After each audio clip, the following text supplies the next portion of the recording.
3년 넘어 보유해도 비과세 혜택을 주는 제도가 바로 농어촌 주택 비과세인 겁니다.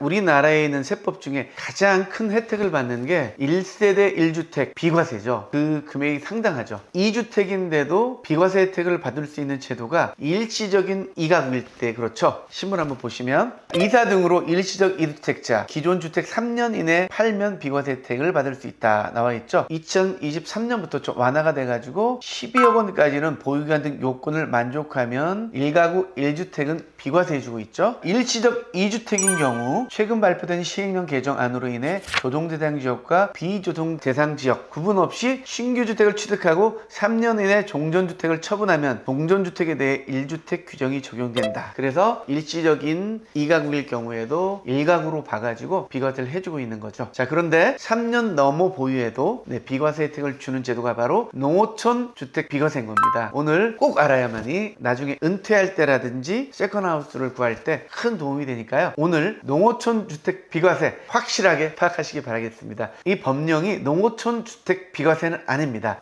조세특례 제한법 99조 4로 가도록 하겠습니다. 원래 이 특례 내용은 뭐냐면요, 농어촌 주택 등 취득자에 대한 양도소득세 과세 특례라는 제도입니다. 농어촌 주택이나 고양주택을 취득한 사람에게 양도소득세를 특별하게 예외해 주겠다, 이런 규정인 겁니다. 이 조문 읽어주면서요 자세하게 해설해 드리도록 하겠습니다. 1항 내용은 2023년 8월부터 농어촌 주택일 경우고, 고양주택은 2009년 1월 1일부터 지금 현재 2025년 10월 31일까지 2025년 10월 31일까지 일단 적용되는 그런 법률입니다. 도시지역에 1주택이 있는 사람이 일단 주택이 있어야 됩니다. 고양주택을 하나 취득했을 경우에, 고양주택을 취득했을 때 도시에 있는 주택을 처분했을 경우에 비과세 해주겠다는 그런 제도입니다. 자, 착각하지 마세요.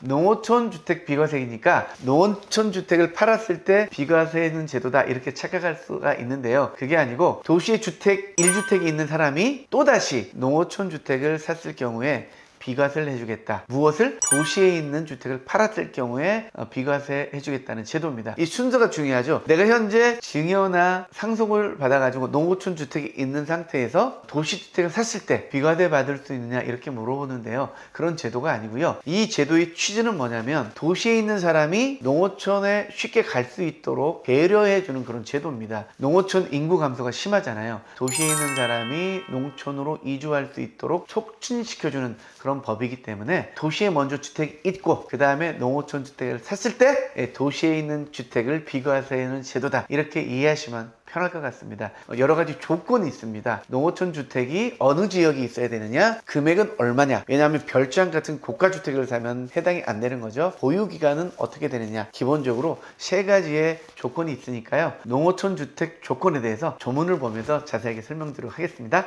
다음 강목의 요건을 모두 갖춘 주택, 2조에서는 농어촌 주택이라 한다, 이렇게 있잖아요. 다와 나를 만족하면은 농어촌 주택으로 보는 거예요. 1번 보시면 수도권 지역, 2번은 도시지역, 그리고 3번은 조정대상 지역, 토지거래 허가구역, 관광단지, 이거를 제외해야 됩니다. 수도권 지역은 어디를 얘기하는 걸까요? 그래서 한번 말씀드릴게요. 수도권 지역에 주택을 사면 농촌주택을 보지 않는 겁니다. 하지만 예외가 있습니다. 보시면 적경지역 중 부동산 가격 등 대통령이 정하는 지역은 제외한다. 특별한 지역은 농어촌 주택으로 봐주겠다는 겁니다. 수도권 지역 한번 볼게요. 과밀 억제 권역이 있고요, 성자관리 권역이 있고 자연보존 권역이 있잖아요. 대부분 서울과 경기도권을 우리가 수도권으로 얘기하잖아요. 여기 수도권에 있는 주택은 농어촌 주택을 보지 않겠다는 거예요. 근데 예외가 있습니다. 어떤 예외가 있나 볼까요? 예외가 되는 지역은요, 수도권이라고 해도 접경지역과 인구 감소 지역은 농어촌 주택으로 보겠다는 겁니다. 우리가 민통선이라 얘기하잖아요. 그런 접경지역 같은 경우는 인구가 거의 없잖아요. 인천 쪽에 옹진군, 이런 곳도 북한과 가깝기 때문에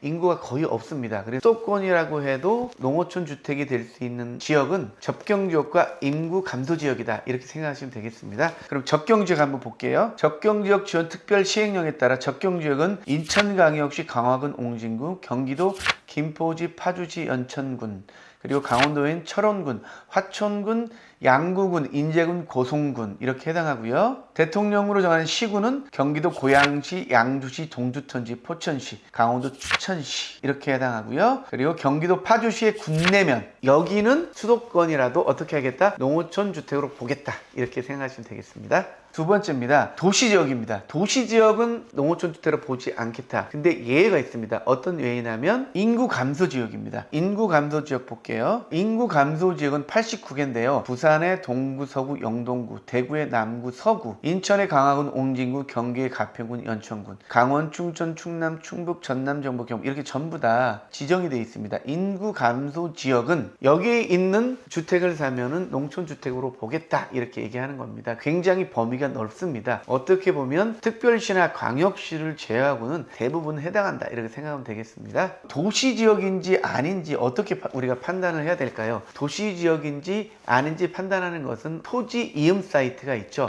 네이버에 토지 이음을 치시면 내가 사고자 하는 그 주택의 주소를 이렇게 적어 넣으시면요, 지역 지구 등에 대한 지정 여부가 있습니다. 그러면 이 맨 위에 국토계획 및 이용에 관한 법률에 도시지역이 찍혀 있으면 도시지역에 해당하는 겁니다. 여기는 자연 녹지 지역이잖아요. 이걸로 도시지역을 파악하면 되겠습니다. 다른 지보다 한번 볼게요. 세종시입니다. 세종시 월알인데요. 국계법 여기에 보면은 도시지역으로 쓰여져 있잖아요. 도시지역이 일단 쓰여져 있으면 농촌주택으로 보지 않습니다. 하지만 아까 얘기한 인구 감소 지역에 해당하면 농어촌 주택으로 볼 수 있다 이렇게 생각하면 되겠습니다. 범위는 굉장히 넓다 이렇게 생각하면 되겠습니다. 자, 세 번째 보겠습니다. 주택법에 의해서 조정지역 대상에 해당한다. 이런 경우에는 농어촌 주택이 아닙니다. 요즘 거의 다 풀렸잖아요. 작년 같은 경우에는 공주도 조정지역 대상에 해당했거든요. 농어촌 주택에서 제외가 됐었는데 올해부터는 조정지역이 아니기 때문에 농어촌 주택에 해당하는 거죠. 자, 그러면 조정주택인지 아닌지 어떻게 확인할 수 있을까요? 그 사이트는요, 호갱노노 사이트를 보면 쉽게 알 수가 있습니다. 호갱노노 사이트에 보면 이 오른쪽에 보면요, 규제라는 란이 있습니다. 이 정책란에 보면 규제를 클릭을 하면요, 규제에 대한 내용이 나오죠. 그래서 투기지역, 투기가해류 조정대상지역, 민간 택지분양 상한제 적용지역 이렇게 나옵니다. 지금은 서울 용산구, 서초구, 강남구, 송파구, 네, 서울지 4구를 제외하고는 전부 다 조정지역에 해당하지 않기 때문에 농어촌주택 범위가 넓어졌다 이렇게 얘기할 수가 있겠습니다. 4번입니다. 허가구역입니다. 그리고 5번 같은 경우 관광단지 등 부동산 가격 안정이 필요하다고 인정되어 대통령이 정하는 지역입니다. 이 4번, 5번도 토지 이음을 통해 확인할 수가 있죠. 아까 다시 한번 보여드리겠습니다. 제주도 특별자치시 중문 같은 경우 보시면 법령 등에 관한 지역지구 보시면 여기 관광단지라고 쓰여 있잖아요. 관광단지라고 쓰여져 있는 데는 농어촌 주택이 될 수 없다 생각하시면 되겠습니다. 월할인데요, 토지이용규제 기본법 시행령에 따라서 토지거래 계약에 관한 허가구역, 이게 허가구역이 찍혀 있으면 여기도 농어촌 주택이 될 수 없는 겁니다. 지역 조건 이 5가지가 있습니다. 다시 한번 보여드릴게요. 수도권 제외하고, 도시지역 제외하고, 조정대상지역 제외하고, 허가구역 제외하고, 관광단지를 제외한다. 하지만 제외하지만 또 예외가 있습니다. 아까 말한 그 예외를 참고하시면 되도록 하겠습니다. 그러면 농어촌 주택에 대한 지역 요건은 이렇게서 확실하게 여러분 이해하셨죠? 두 번째는 가액 조건입니다. 이 가액 조건은 도시민이 농촌주택을 사는데 너무 큰 별장을 사면 안 되겠잖아요. 그래서 가액 조건이 있습니다. 4번이죠. 주택 및 이에 딸린 토지의 가액, 주택과 토지의 합산 가격입니다. 기준시가가 3억 원 미만, 한옥은 4억 미만이면 가액 조건에 해당합니다. 이 가액 조건이 매매 가격을 얘기하는지 아니면 기준시가를 얘기하는지 헷갈리잖아요. 네, 기준시가를 적용하고요. 그리고 신축인 경우는 어떻게 할까요? 네, 신축인 경우에는 신축주택 가액이 있습니다. 두 개를 확인하는 방법 먼저 알려드리도록 하겠습니다. 먼저 기준시가입니다. 네이버에서 개별주택 공시가격 이렇게 검색을 하면요, 부동산 공시가격 알림이가 있습니다. 여기를 들어가세요. 개별주택 이렇게 알림 사이트가 뜹니다. 네, 개별 단독주택 공시가격, 네, 여기 한번 들어가겠습니다. 충청남도 개별주택 가격을 열람하면요, 7,040만원 이렇게 나와 있죠. 대지 면적은 246제곱미터, 건물 면적 95제곱미터, 그리고 가격은 이렇게 현재 7,040만원입니다. 3억 미만이라는 걸 알 수가 있겠죠. 여기서 확인된 가격, 가액은 부동산 공시가격 알림이 사이트에서 확인한 가격이면 됩니다. 농어촌 주택 비과세에서는 지역 조건과 가격 조건이 취득 당시의 조건입니다. 나중에 도시지역 주택을 팔 때의 공시가격이 아니고 취득할 때의 공시가격인 것 잊지 마시기 바라겠습니다. 그런데 중축하거나 리모델링 했을 경우, 그리고 부수 토지를 추가로 샀을 경우에는 그것은 포함한다는 그런 규정이 있습니다. 농어촌 주택 등 면적 및 가액을 산정함에 있어서 일반 주택의 양도일까지 농어촌 주택 등이 중축 또는 부수 토지 추가 취득이 있는 경우에는 당해 증가된 건물 토지의 면적 및 가액이 포함하여 계산된다.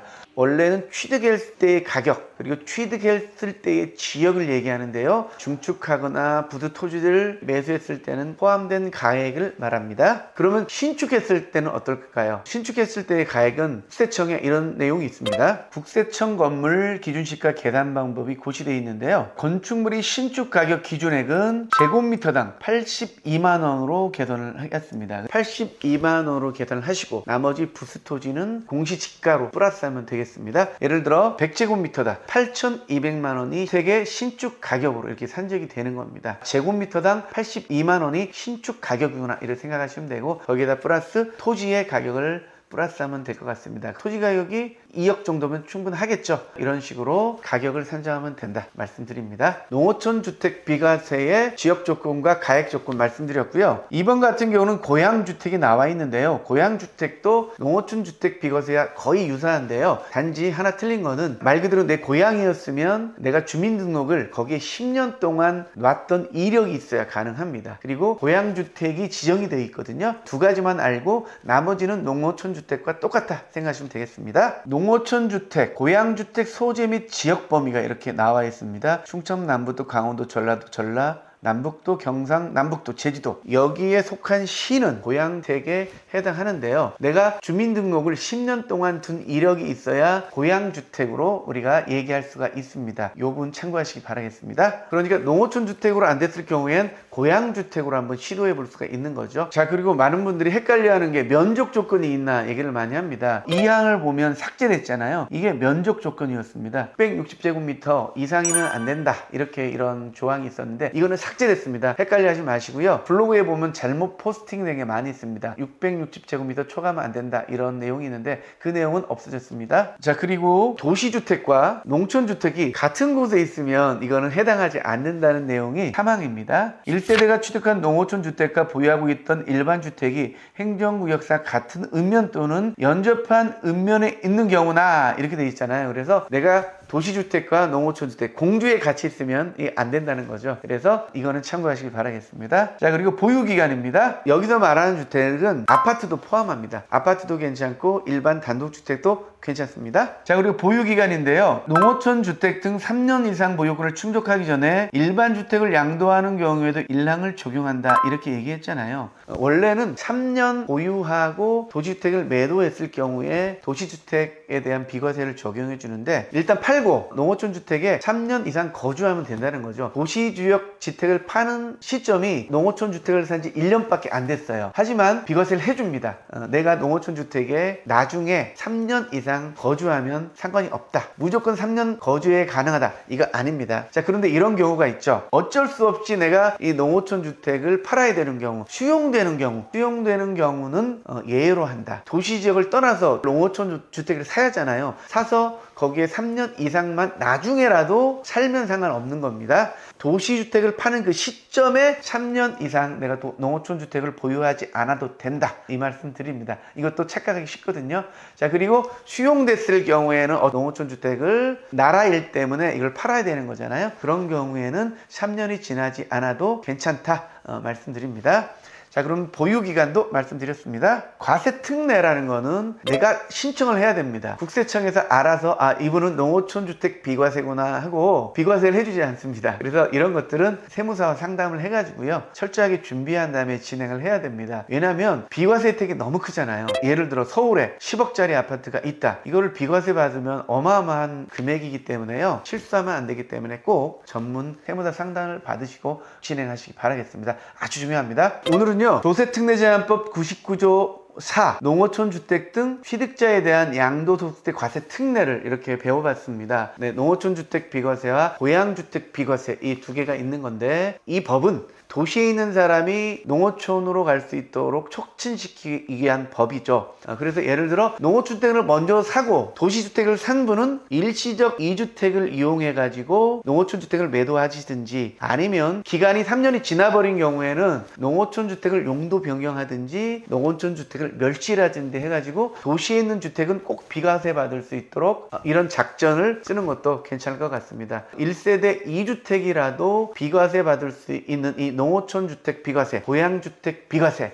법령으로 얘기하면 농어촌 주택 등 취득자에 대한 양도소득세 과세 특례입니다. 이거를 꼭 기억하셔가지고요, 2주택이라도 비과세 받아가지고 부자 되는 우리 구독자 여러분 되시기 바라겠습니다. 처음부터 끝까지 자세히 보면 다 알 수 있는 내용이니까요, 잘 보시고 그래도 좀 헷갈리는 거 있으면 댓글을 달아주세요. 댓글을 달아주면 또 자세하게 안내해드리도록 하겠습니다. 그러면 다음에 더 유익한 내용으로 찾아뵙겠습니다. 감사합니다.